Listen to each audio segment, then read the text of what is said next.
And as they say in our business, action. Yeah. Yeah. Okay, and right now I have Mr. Peter Wong with Club Seri Seram Uncensored. Mr. Peter Wong. Peter, for those of our club members and those who are in the know of the horror industry, but they don't actually, your name is not familiar to them, how would you introduce yourself? Please introduce yourself to these people. Yeah. So hi. I'm Peter. I am the president of Ace Pictures. So, well, actually, if I were to explain what Ace Pictures does, it would take quite a long story because it was a hell of a journey actually. But basically, I mean, we're actually quite a relatively a young company, though I have been in the industry also not very, very long. I started to transition as a filmmaker in 2010. Mm-hmm. But then, of course, Ace Pictures was established because I was called in by a very close client of mine to spearhead their new business venture into film industry. And of course, then they asked me like which industry, which part of the world that you want to tap into, because they're also interested in Chinese content or English content. Of course, they prefer English. I say, yeah, because I'm a banana anyway. So this is a dream come true to go to Hollywood. So within just a short 4 years from 2017, we went really with nothing much, but of course with a handful of contacts because I have some friends in US that I connected with. Mm-hmm. And we went there and with just the intention of start by learning the Hollywood system and also to finance a couple of films and to learn from that process.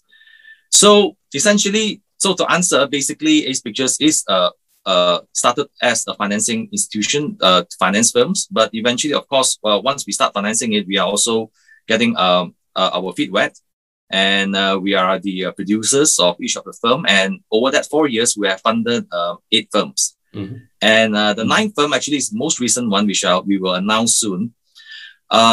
So after 8 years, after 4 years, we have with those 8 films, we decided to come back to Malaysia and try to set our foot in Malaysia and try to bring some international productions, in hoping to nurture the industry and also to work with local talents. Mm. So right now we are more focused in producing, and then of course if there are options, we will also be financing as well. Nice. So in a nutshell, that's what we are doing. But because of the COVID right now, it kind of like a lot of things actually has been put on hold, and some of our plans also unfortunately has to be changed. But nevertheless, we are still trying to bring some productions here, but we are now also focusing on some other parts of the world and to diversify our portfolio. Nice. Okay, for the past, you mentioned it for the past 4 years.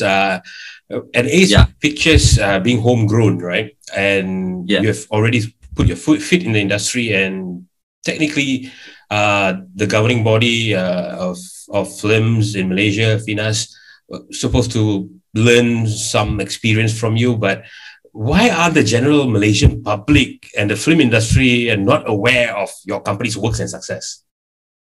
Okay. Well, basically, I would say is because we did not really shout out, actually, to be honest. Mm-hmm. When we won the Sundance, we didn't even post it anywhere. I just posted it in my own personal Facebook. And then, of course, to our even on our Facebook page, Ace Pictures, we never really buy likes or we just open it up. I mean, whoever learns about us, just like our page, and then that's where they find the news. I mean, it's very important to the fact that is it really that important for us to shout about? Because I think what matters is our intention of what we want to do in Malaysia after that. Because when we start winning those awards, like winning Sundance, and of course having our films premiere in Toronto, South by, even BFI, even CJazz, of course.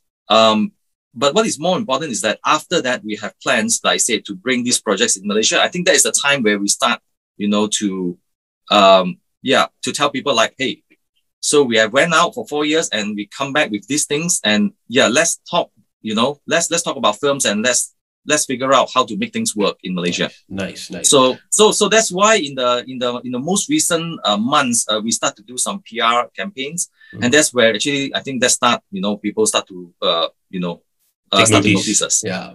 Yes. Okay, since we're talking about films and coming back home, do share with us, for those, we have a lot of filmmakers in the club, or those who are going to watch this, local filmmakers who are dying to get out there. So do share with us how Ace Pictures selects film projects. Oh, totally transparent and totally meritocracy based. We do not have any bias towards any type of contents, but of course, we would try to avoid certain types of script in a way that kind of like devalues the brand. So like for instance, we have received some very crazy script, even though it was kind of like fun, but it borderline towards like, dehumanizing females, like those kind of scripts is like, oh no, that's very bad taste. So we avoid those kind of stuff. But nevertheless, we actually read through all the scripts. Like before we funded that 8 films, I've really like personally read through for that entire 6 months, right?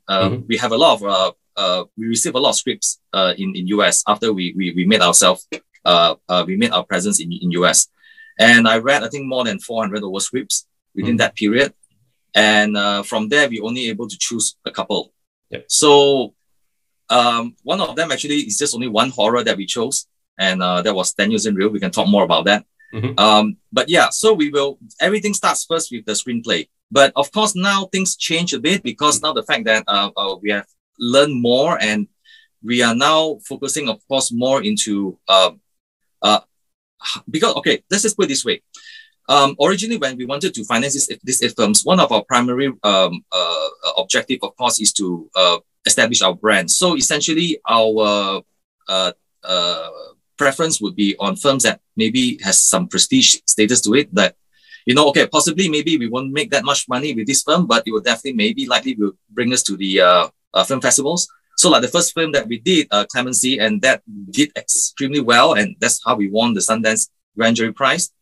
So now, for this second slate of films that we're trying to build right now, and part of it is going to be shot in Malaysia, are films that are more commercial. So we're not looking for art house kind of films, unfortunately. Well, I have some personal respect to these kind of films. I do appreciate some of them, but unfortunately, this is not the ones that we are looking for right now. So so that's why, in a nutshell, we're looking for films that are highly commercial, genre-based, sci-fi, action, horror, of course, that is more appealing to the general audience. So if you have a good script, and if you have a strong track record as a producer, that helps as well. Even as a director, we evaluate all the process and also write down to the budget as well. So we control the budget, and this is a very crucial point, especially if we are investing this or we are co-investing with some other parties out there.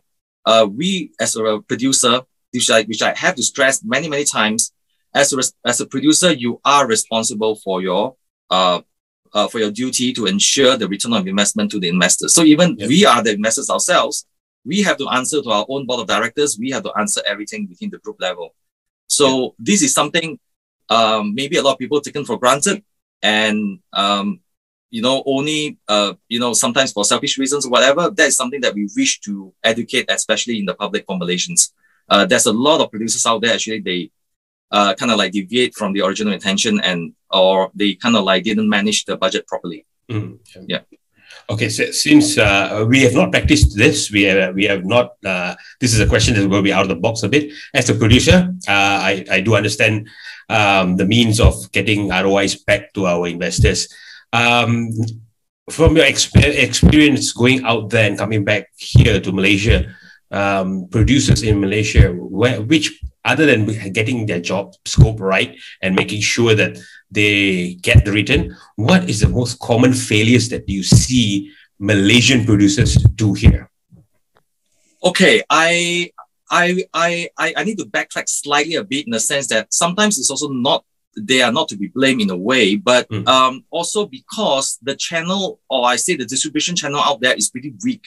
That is why, while the country needs to focus, of course, local content is important. Yes, you need to have local Malaysian flavor is important. Yes, but no one actually has ever tried or even really attempt to create a Malaysian film that is international, that resonates for international audience. And that is very crucial to us, especially for ACE, because we have now connections to a lot of international sales agents that are looking for materials that, cater that kind of audience. And if a Malaysian is able to come up with a international film with something that has a bit of Malaysian flavor, but not 100%, that would actually enable, for the industry to thrive, because they are, they are market for things like this. And that is why all those that we're bringing in, some of them, they are definitely 100% international. They are nothing to do with Malaysians, but there are also some projects that have a Malaysian team, but with the objective of selling it internationally. So that's the only way that you can actually recoup a lot of the investment from overseas sales. Because if you're just only relying on local Malaysian, or now even worse, like cinemas, it's very, very, very difficult. Yeah. So there's a lot of things. I mean, this can open up another new discussion. I can be more than happy to expand this.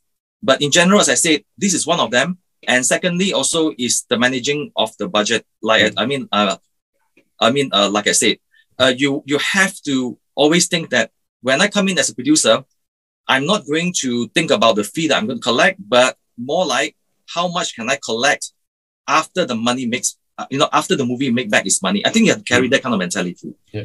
Because if every time I always think like, oh, I'm going to be in this project, I'm going to get this kind of paycheck, you will always tend to, think about, you always think about what you're going to get at the front, but you're not always thinking like how you're going to get at the back. And that is, I think that is one of the main problems that I see. That's why, like in all of these projects that we are doing right now, that we are constructing, that we're building this second state of films, all of the producers' fees were not, especially for ACE ourselves, that's a very weird situation, right? Like we are funding it and we're getting producer fees. So who's getting it? In my pocket? No. We just take off our fees totally. So basically we are producing it for free because we are funding it. So our intention is different, you see. Yeah. We want to make the film to be successful, because I know that if we're able to sell the film, once we get to the royalties and to the back ends, we are going to get the money. So the intention is different, you see. True. So I think this is something that the producer really needs to think about, and to look at things sometimes also not only in the artistic way, also, also in the commercial way, and also to expand the thought of doing films that are more for the international audience. Yeah. And I believe that with your experience and your skill set that you have acquired from this journey, I think it's quite valuable for our filmmakers here, and hopefully we can do something about this. And in bahasa Melayu kita cakap, kasih keluarkan benda-benda ni dan campak kat muka orang lah. Hopefully we have another session for this. Let's go back to the films itself. You have 8 films under the ACE Picture banner, but the ones that we're going to discuss about today are the horror genre movies. Yes. Let's speak a bit about the first movie, and this has a lot to do with mental health issues. But if you look deeper to the movie is actually quite fun. And before we go into it too much, let's say the question I want to ask you is this: imaginary friends, right? Okay. Did you have any of those growing up, and did any of them look like Arnold Schwarzenegger? No. Actually, I don't have any imaginary friends. I actually started. Well, actually, it's kind of like surprising how I survived my childhood.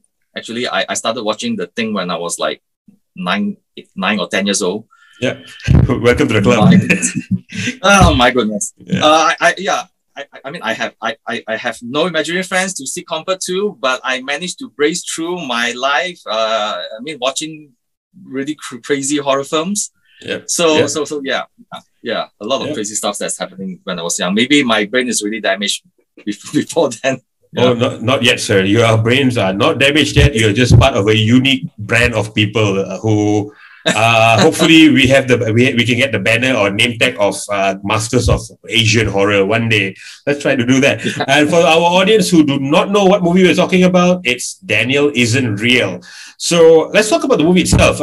Original plot. The plot is very original for those who watched it, and those who haven't watched it, I'll put in some links later on down below so that whoever wants to get it can get it online on any platforms.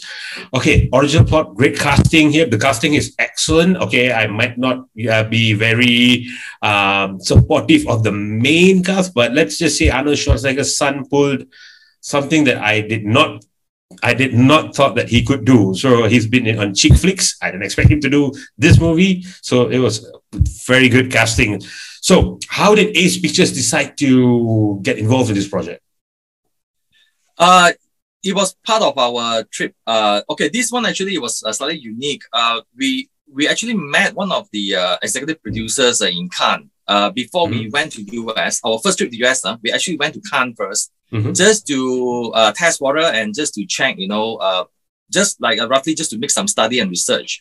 So there actually we met two parties. So one of them is someone from Spectral Vision. So she's the EP. It was just a normal meet and greet, and then that's where she started to send a slate of films to us. And from that slate of films, we actually reviewed script after script, and Daniel Zinreal is the one that kind of like resonate more to us. Also the fact that it is a very I would say unique film to us. I think if you watch it, then you know. I just don't want to spoil the fun, but the bottom line is it just really at the end, right? You kind of like I would really call that as a subvert your expectations.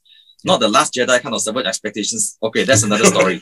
Very anti Last Jedi. Sorry, I have to say that. So anyway, that term of subvert your expectations, screw it. No, I would say this is something that really subverts your expectations. Yeah. So whatever it was translated from script to screen, it was excellent.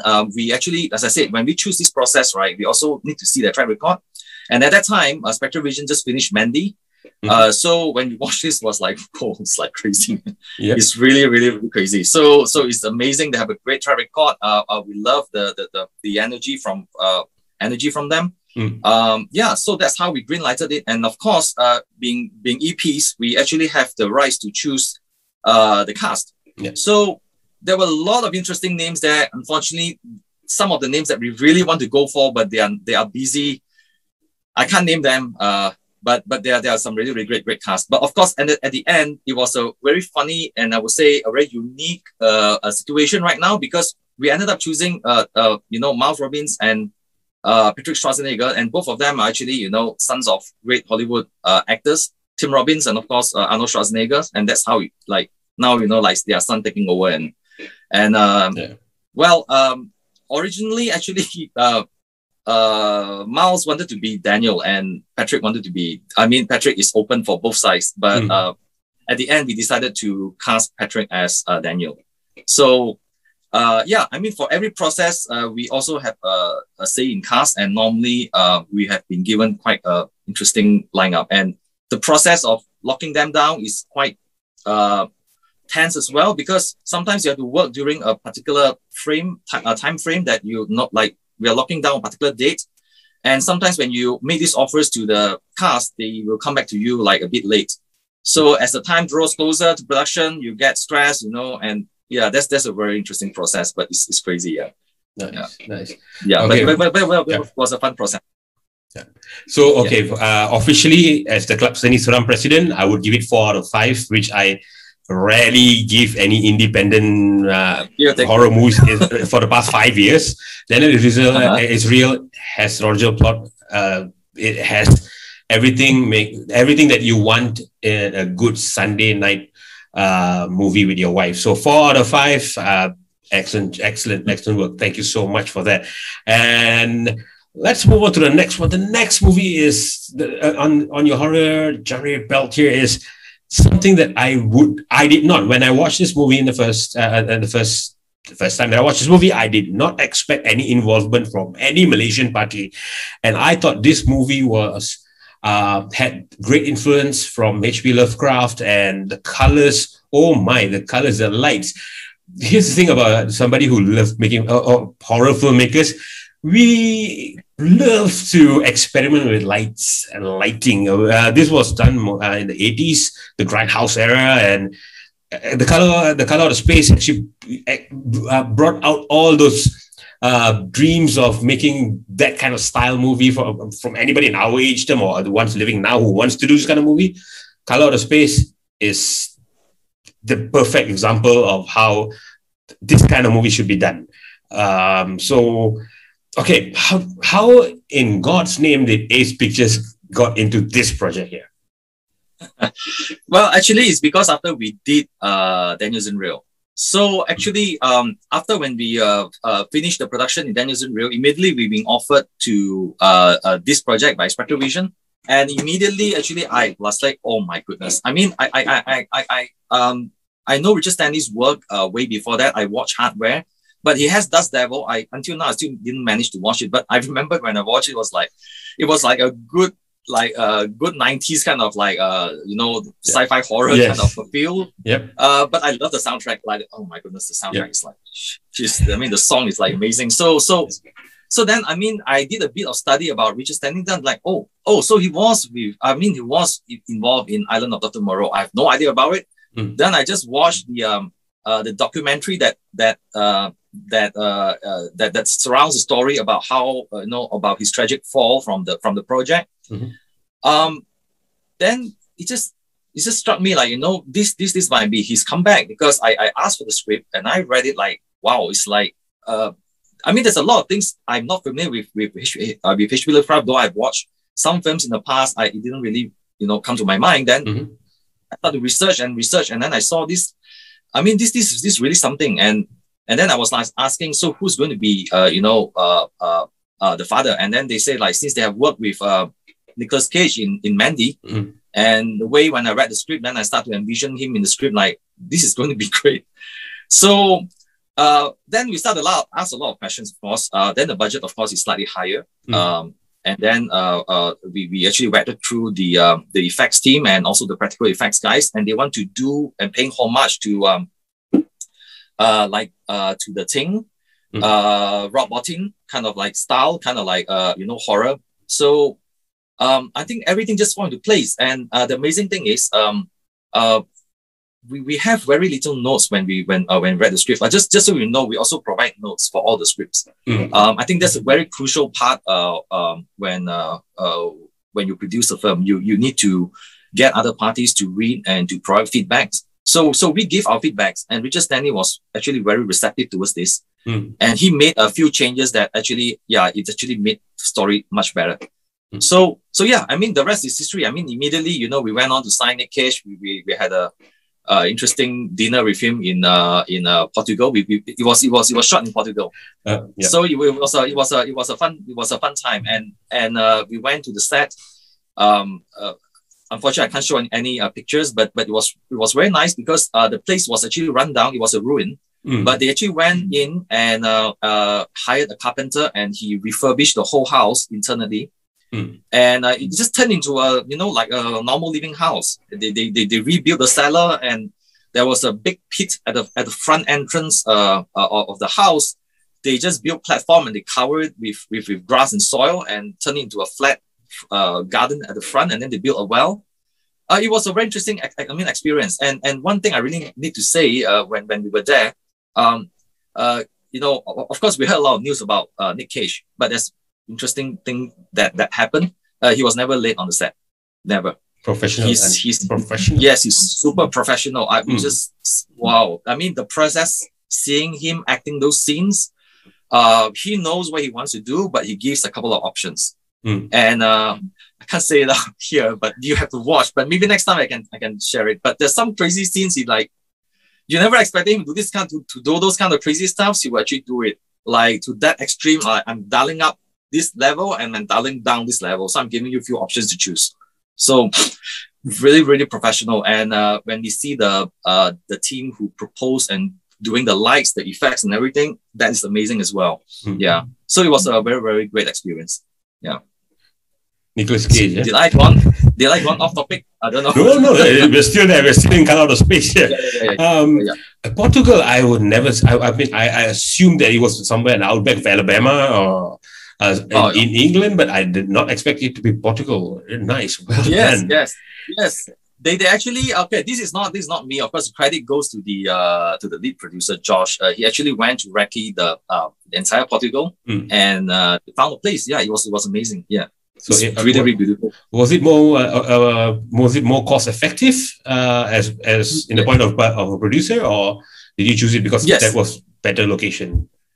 Yeah, that's why I say this is how I learned from the team. But of course, now that we let's not put that. I mean, let's just give this due credit to Spectral Vision. Well, they originally wanted to shoot this in Georgia because this had a more kind of like reflect a better environment, reflecting New England. But then, of course, there is a cost issue. They did calculated it, and when they count, and even after the incentives from Georgia, it still doesn't reflect the value that we can get if we're shooting in Portugal. So they proposed another alternative, and when we saw the budget sheet, it makes sense. So that's how we ended up in Portugal, and the crew there, they are slightly more affordable compared to US crews, and also the fact that people in Portugal, they are extremely friendly. And there's a very, very interesting story when we were having dinner with the local producer there. He actually know about Portugal and how Portuguese went and conquered Malacca. First thing he said, I'm sorry that what we have done to Malaysia. Yeah, then we all were laughing. Yeah. So it was a pretty cool. Yeah. Well, they don't need to apologize because the women in Malacca turned out to be very, very beautiful. So, let's give them a bit credit there. And the food is still good over there in Malacca. So, okay. Without giving any spoilers away, Peter, personally for you, Color Out of Space, which is your most favorite gila punya scene? It has to be the scene where actually Nick Cage went in and he brings the shotgun and he just fire everything inside. I mean, that is, and also the scene where he was going bonkers in the car. That is vintage Nick Cage, but you can really feel it. Let's just put it this way. I mean, when I read the script, I never expect Nick Cage to do what he's supposed to do at the beginning, at the first act. I hope the audience understand this. I think when they watch the film, I think they understand, because I was expecting him to be a more grounded dad or a more normal dad, but he was such a sentimental guy, and he was such a, I would say, like a softie, and he loves his children. He's like, okay, guys, that kind of vibe. It actually makes my heart ache, actually, because you know at the end what's going to happen to them. It's a very tragic thing, but of course, Nick Cage being Nick Cage, we have a very unique set of audiences, especially when we premiered this in Toronto International Film Festival. Well, a lot of people, of course, know Nick Cage does a lot of crazy stuffs, but because he does all these crazy stuffs, right? So when I was trying to act like that, right, people were laughing in the cinema. So I was like, why are they laughing? I mean, like, some of the scenes actually is supposed to be serious, but because it's Nick Cage, right? So that's why the producer, the lead producer was looking at me. It's like, why are they laughing? Like, why? Like, it's not a joke. But there's a double-edged sword to it. I find it very, very amusing in a way, because you don't take Nick Cage seriously, but the other side of the audience who actually feel his character, why he's doing this, they actually feel it, and I personally felt it, and I love every single scene that that he did, especially when he went crazy and seeing that slowly that his family is falling apart. I think that is very, very tragic.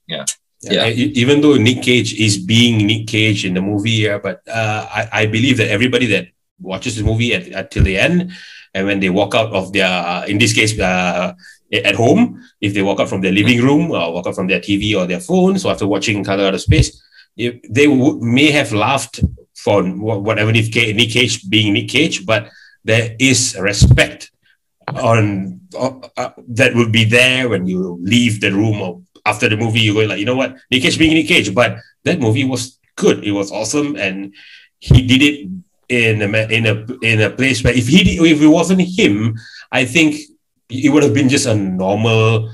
It would have been a mediocre, at least a mediocre movie, because you're stereotyping the dad who's trying to keep calm. I don't think a lot of actors can actually pull out the scene where the pending frustrations being released. I don't think a lot of actors can actually pull it the way that Nicolas Cage does, and that's why he's still around. And that's why after Mandy, I think Color Out of Space was the best choice for him, and I think he moved on to a few others, which has a little bit of influence from Color Out of Space, but I think I will discuss about that movie. It's totally out of our whole subject, but he is still somebody to look out. So hopefully we get to see more in Ace Pictures projects. Talking about more projects, finally, I do not want to go through too much about this movie, because let's get the audience watching this movie and let them engage with you directly, or they can come to the club and we'll see what kind of links we can come up with them. And we have not have a Malaysian premiere for any of these films, have we? Is it on any Malaysian platforms? Yeah. Okay. Now this is another. Oh gosh. Well, I mean, unfortunately, a lot of our films actually did very well in I would say in the western part of the world, but unfortunately it wasn't well received in Malaysia. So as far as I know, the rights for Color Out of Space actually was quite sold throughout the entire world, but it's just that so happens unfortunately, the cinemas here, the exhibitors had a very bad impression about Nick Cage. It's like, oh no, not another Nick Cage. But then again, well, they don't understand Ace. As I said, we will not take a crap project. To be honest, we never take a crap project. I mean, it can really, our testimonial is all there. You see from the film festivals that we got. But of course, nobody knows us. And when we try to tell them, Nick Cage, oh, no, Nick Cage, no. This is very bad. Like, no. So they just avoided that. And of course, Daniel Real, unknown cast. They do not want to go for it. So that's why I said all these films, and like Clemency, for instance, is a bit too US-centric. And there's one film called Blush, is very US-centric as well. So these kind of films, unfortunately, they're not able to travel to Malaysia. But if you but there's only one film I think you can find, which is a documentary that we did. I think that is available in iTunes. But unfortunately, our films are more towards a Western-centric, and it's very hard to even watch it here. Yeah. That was a bit unfortunate.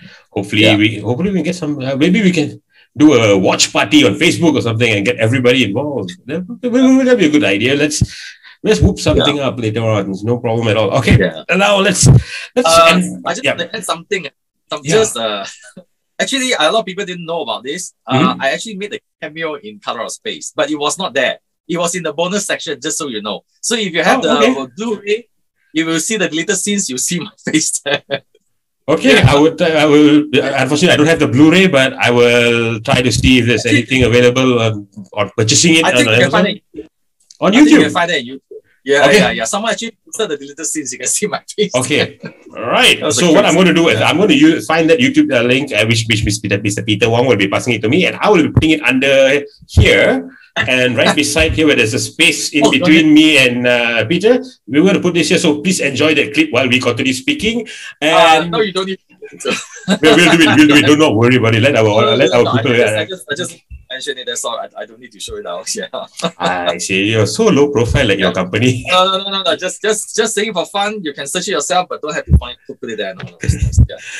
I'm surprised that you haven't gotten your dato ship yet. So moving on. No. Okay. Final question for this session, Mr. Peter Wong. Okay, for Ace Pictures, is there any horror projects on the horizon or sequels, perhaps? Yes, we have actually 4 horrors in the pipeline, 4 horror films. One is going to be shot entirely in Malaysia. We are just waiting for things to get well. It's also featured a very prominent star. We haven't attached him yet, but he's definitely a very well-known Hollywood actor. He's going to be, he's actually coming over to shoot this horror film. It's a very interesting project. It's a war horror. That's all I can say. I mean, hopefully we can get this done maybe by end of 2022, because looking at the current COVID condition, it would have been shot last year. Actually, to be honest, we have planned that in 2020. Because of the COVID, and now also in 2021, things are very unstable right now, a lot of things. So hopefully, by end of 2022. Then we have one project that we developed in-house, is actually written by one writer who resides in Malaysia, and I'm the co-writer. That is a very personal project. It is titled Absolution. We are now trying to figure out how to move that around, because it has that kind of like noir, supernatural thriller kind of a feel to it. And I think the best landscape to do this film would be somewhere in Italy. So that's why I did mention, we're expanding our portfolio to other parts of the world. We'll probably want to shoot that if we can get the financing and to do that in Italy, maybe in Rome. That is a very, very special project as well, because I cannot reveal. There were quite a lot of things. Maybe next time, next time when we have something more space to tell, I can tell more about that story, because it has to do a bit about my personal life of my dad who had dementia, who's having dementia right now. But it has something to do with it has something to do with that kind of illness. So the other two is the big one. I can't. That one is really high profile, and unfortunately I just can't reveal that yet. It has something to do. It is a sequel. I can tell you, it's a sequel of one of the films that we did. So we are developing it right now. Again, we are hoping to do the first part. It is a 2-part series. So we hope the first part will probably we still have to do it in Italy as well, because we have a very strong Italian team. Also, they have a very strong background in virtual production. That's another thing that that a lot of people now are focusing right now, and it's more COVID safe. And hopefully, after once we did that first part, we can then bring this down to Malaysia for part 2, which is the big one. Yeah. Nice. So nice. Yeah. So we already told some people in the industry that we are planning to do the part 2 in Malaysia, and I think they know what project I'm talking about. But like I said, unfortunately, I have to keep this under the wraps. It's highly confidential, and it's huge. I can say it's huge. And hopefully, if it does go out, I think this will really bring a very good name to Malaysia, because it's really it is widely known for that property throughout the world. Yeah. All right, nice. Sorry, so many it's cool. It's cool. Trust me, we understand. We in the club, we understand, and we in the industry, yes, we do understand. So hopefully, we see more successes from you and more awesome stories. Please do keep in touch with our club members. Hopefully, you become a member in our club later on, and we'll be back actively doing our nationwide run of horror contents. Hopefully, after this COVID thing blows over, it has screwed. I would like to use this word very loosely, but very prominently. We are currently living in a very fucked up position in the world. Well, it's shit at the moment. So hopefully, we see things get better. At least by 2024, because there will not be a new normal anymore. I mean, there will be no the old norm anymore. It will be a new normal. Hopefully, we all get to play a role in this the next 2-3 years. So, talking about roles, please do not forget us here in the club. If you need cameos or dead bodies or scenes of henchman number 7. Anything, we have a lot of faces you can pick from here in the club. So yes, okay. Now, Mr. President of Ace Pictures, let's talk about yourself. So, in the beginning of this conversation, you mentioned that I had a childhood, not an unnatural childhood when it comes to the films that I was exposed to. Yes, most of us in the club can relate to that. And you did mention that The Thing. That's the one that kind of woke you up to our dimension. So, so we know it's a thing, but in your adult life, right? What would be the film that scared the living shit out of you? Oh, no more already. Immune already. Nothing in the past 5 years that you would say, like, you know what, this is a damn good movie, and I wish I produced it. No. Oh yeah, I mean, great movies, yes, but nothing that scared the shit out of me. I mean anymore. The last film that really scared the shit, I think, is Hellraiser. But after that, I just kind of like enjoy watching. When I see gore, right, it's like I would laugh at it sometimes. I think that is all horror fans there. I mean, and we like jump scares, yeah. Yes. But no, there's no film right now that really scares me now, which is a good thing. But it becomes it's actually fun. Yeah, to me it's fun. And well, I wish there was something that you would have named, but hey, talking about Hellraiser, Clive Barker's works, you know what, excellent mind to work with. Hellraiser, Hellbound Heart. Have you read the book? No, no. Unfortunately, I have not read any Clive Barker's work except non-horror, which is Aberrat, and I haven't even finished the series. I think he hasn't even finished it yet, so I decided to stop. But it was very, very interesting though. If you know about Aberrat. But yes. Well, I think because for my side, maybe because I've watched quite a lot of films and I've read a lot of scripts. I think maybe how I see a film right now, I think it's very different really compared to the normal audience, and I don't find it scary anymore. I mean, there are occasionally jump scares, but at the end, when I finish it, I would just say it was a very terrific experience, and that's it. Yeah. Nice. But nice. Yeah, but my objective, of course, now is hopefully that we can continue to up our notch and to continue making films that even scarier and scarier, and to make and to try out different and work with, I would say work with different directors out there and come out with very unique storytelling. Because as I said, now movies getting made more and more often, and we need something that is fresh and new. So that's why I said my last advice, or say not advice, I would like just to prompt these new filmmakers out there in Malaysia.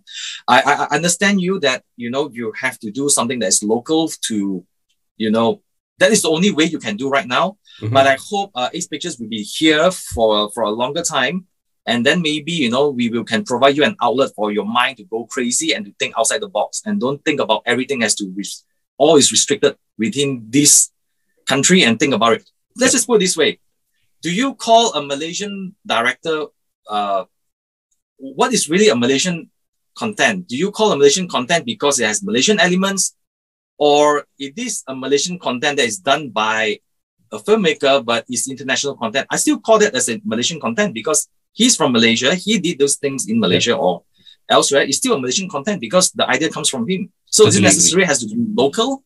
So I think so just expand your mind, and if you have some great ideas, feel free to talk to us. Yeah, correct. And having Malaysian elements, like you mentioned the earlier part of our conversation, having Malaysian elements infused with something culturally available to push on a global scale, that should be something that everybody should be looking at. And I know a couple of filmmakers who are part of the club also, who are experimenting and trying to push our culture. And plus, the timing is just nice with what's going on in Hollywood. It's excellent timing. So, to all the guys over there who's looking at the scripts and such, we're looking for Pocong Twilight. So please send that script over also.